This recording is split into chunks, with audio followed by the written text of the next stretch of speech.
frogs.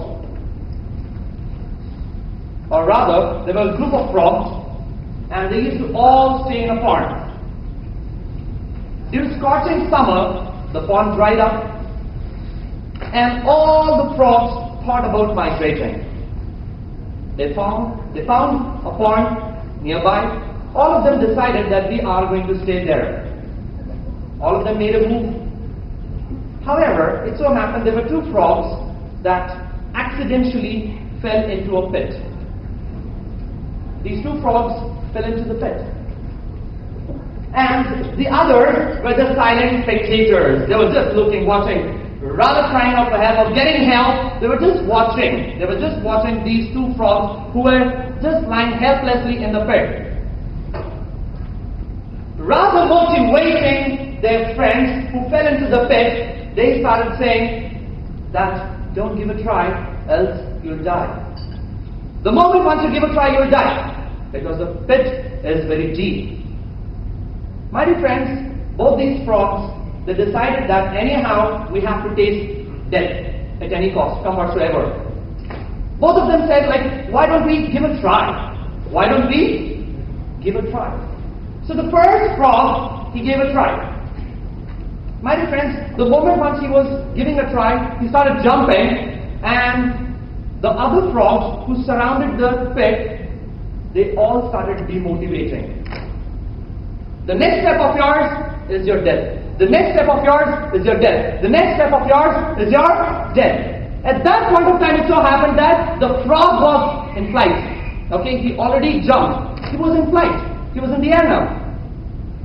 The moment he heard the demotivators or the other frogs saying that you would die, you would die, you would die, he gave up. He gave up, fell down, was in a pool of blood, died. And the other frog was witnessing this, he saw this, and he started wondering, what do I do? Then he thought to himself and he said, no, come whatsoever, I'm definitely going to give a try. My dear friends, he started giving a try. My dear friends, he gave a try several times in vain. He never gave up. And he said, this is the last and the final try that I'm going to give. He gathered all his energies, all his strength, and gave a final attempt, and that attempt led him towards success, and he was out of the pit.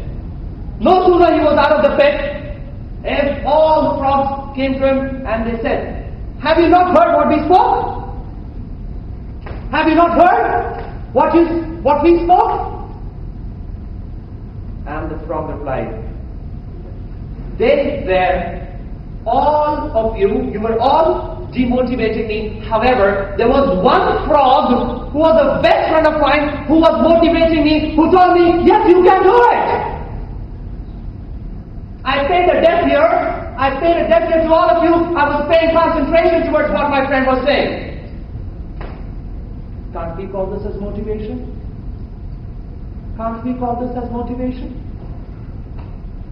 My dear friends, tongue has got such a lovely power that it can enlighten people and it can put people behind the bars as well. It's up to us that we need to differentiate the difference between the good and the bad. So as I told you, every coin has got two sides. Every coin is not going to be a Sholay coin. You know Sholay coin? What's a Sholay coin? Both sides heads. So every coin has got two sides, heads and the tail. So motivators, demotivators. My dear friends, let's talk about a different thing. We come across winners and losers. We usually come across winners and losers. When you ask a question to a winner, like, how was he successful? He would say, it was all my efforts. I did a lot of hard work. I burned the midnight oil.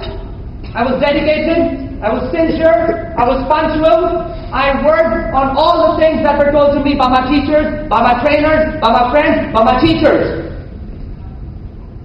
And then, later, he takes away all the credit. It was my effort.